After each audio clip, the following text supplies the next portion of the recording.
Imagine this. You're casually walking on the street and all of a sudden you see almost a carbon copy of yourself walking in the opposite direction. That would be pretty cool, I bet.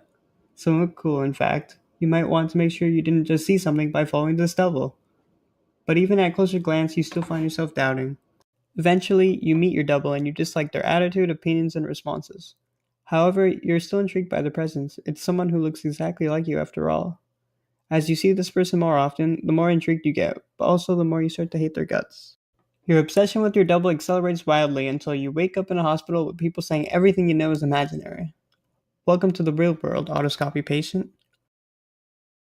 This is the real life experience of otoscopic patients, and more specifically, our asymmetric otoscopic protagonist from Bellevue Square. Bellevue Square follows an otoscopic patient with a vast imagination of her doppelganger and her obsession with it. In reality, otoscopic patients suffer from repressed emotion/attitude morphed into form as an imaginary doppelganger. The doppelganger in Bellevue Square is exactly this. It is a projection of the protagonist's fears and desires. For example, the protagonist has a very ill sister, while her doppelganger once had two daughters, one with the same name as the protagonist, and one who unfortunately died. The protagonist and her worries for her sister are projected onto her doppelganger's children. Similarly, autoscopic patients, such as the protagonist of Bellevue Square, often find themselves compulsively obsessing over their doppelganger. We see the protagonist in the novel break into a home or fly to another state just to meet her doppelganger.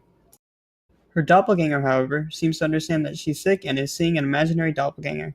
This is a projection of the protagonist wanting to accept that she might be mentally ill through her doppelganger.